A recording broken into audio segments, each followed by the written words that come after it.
Welcome to Brad's Man Cave Arcade.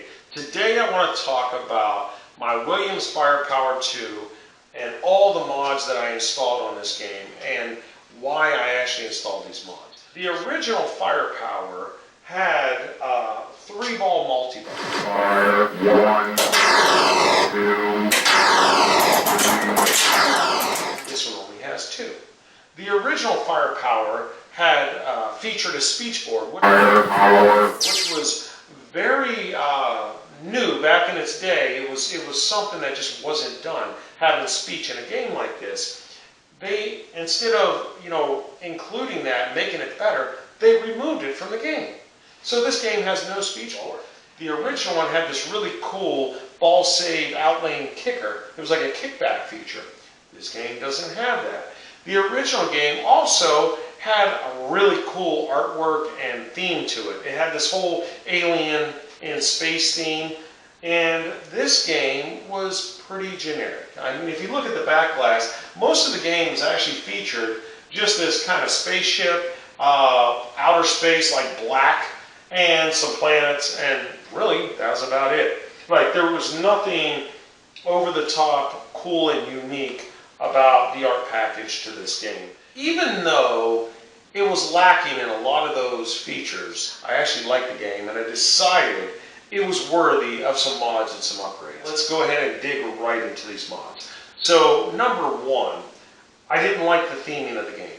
I didn't like the extreme generic. It almost didn't even feel like a sequel to Firepower 1. It just seemed like it was its own standalone space game. So I wanted to change that. So what I did is I took the original Firepower 1 plastics, I scanned them in, and I used that artwork in Photoshop to merge it into the new kind of design, to where I tried to combine the original space theme with that one. Now, the stand-up targets, I also added these cool little alien face decals, and these are featured from the original Firepower. So I wanted to feel like this was a sequel, and it was part of the original game, and I think I did a pretty good job at that.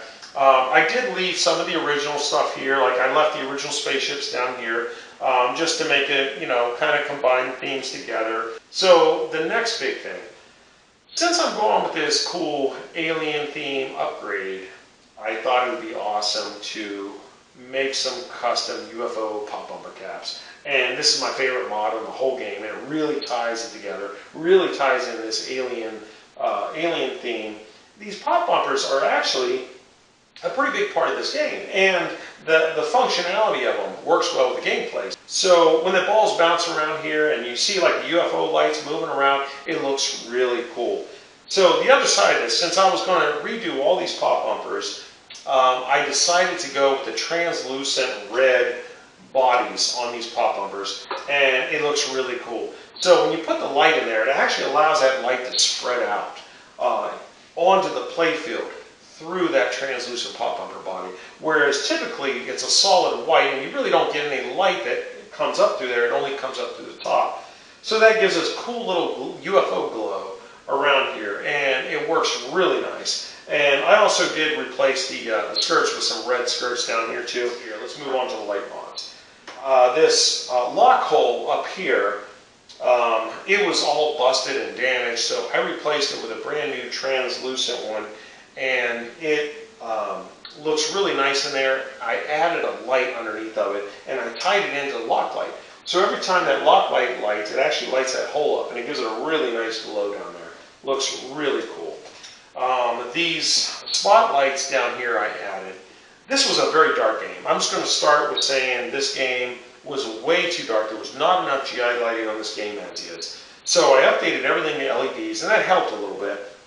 I used mostly 2 SMDs on the playfield. I added some super brights in a couple little areas where I could and I used the fluted super brights so that it would spread the light outward and not try to shine your eyes and blind you. But I had to be careful where I used those so that it wasn't, too blinding, like shining in your eyes.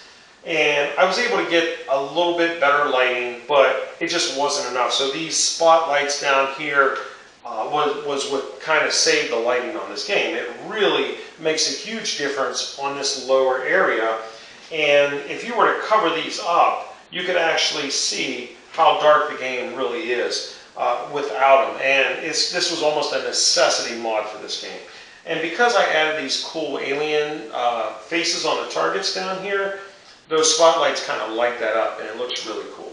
I also added another light down here right around the out hole, and I tied it into a GI light so that it shines almost directly up to the flippers. It helps light this flipper area up, which is really dark. Now let's talk a little bit about this goofy little mod that I did up here. So my original concept was I wanted a 3D printed spaceship for here. And I tried. I am not good with CAD programs, so I tried using a flat image of this ship, and I took it in to a CAD program, and I tried to like 3D it, and I just couldn't do it. I printed one, it didn't look good, but that would have been the ultimate mod for this. I think it would have been awesome to have like a cool spaceship here that would light up whenever the ball's locked and this target is lit for the multi-ball.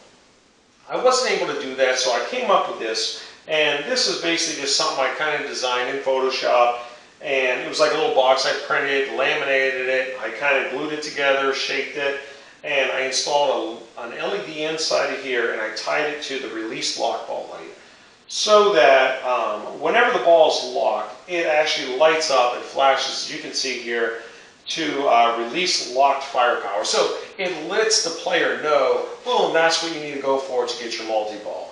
So without that, I mean, it's just this little light on the playfield. You know, the words aren't really super clear up here. You know, when you're down here playing the game, you see these other lights, it just blends in. You don't really know, you know, like at least a new player to this game wouldn't really know how to release their multi-ball. So I thought that was kind of an okay mod. I would have been much happier with the spaceship, though. If anybody out there is good at a CAD program and could 3D model that and design it, I would love to have one of those, or at least the file so I could print it. So if you do, leave a comment in the description below here. Let's talk about these side blades. I guess we'll call them side blades. I found this material. It's like a reflective blue material, and it almost has kind of like a spacey feel to it, but it does reflect. So it's not exactly mirror blades, but it is reflective.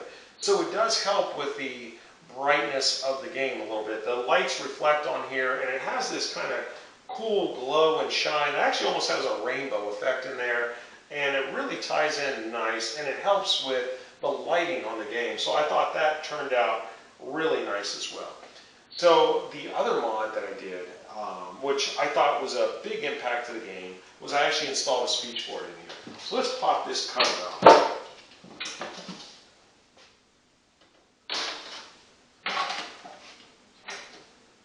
So remember I was saying that Firepower 1 featured a speech board, but Firepower 2 didn't.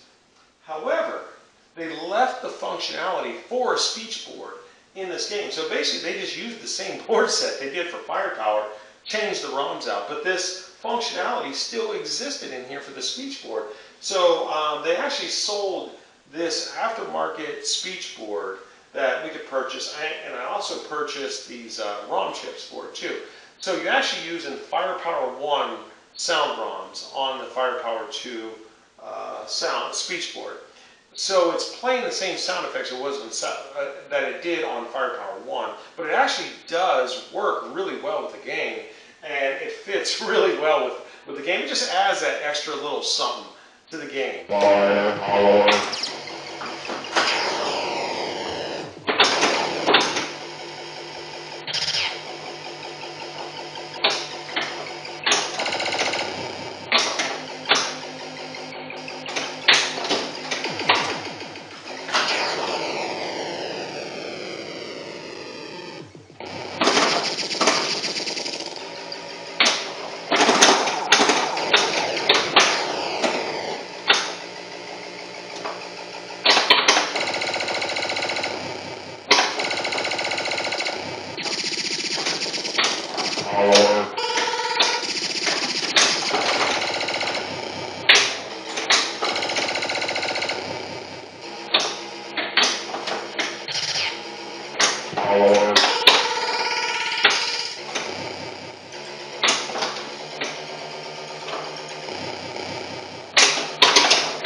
Enemy deployed. You.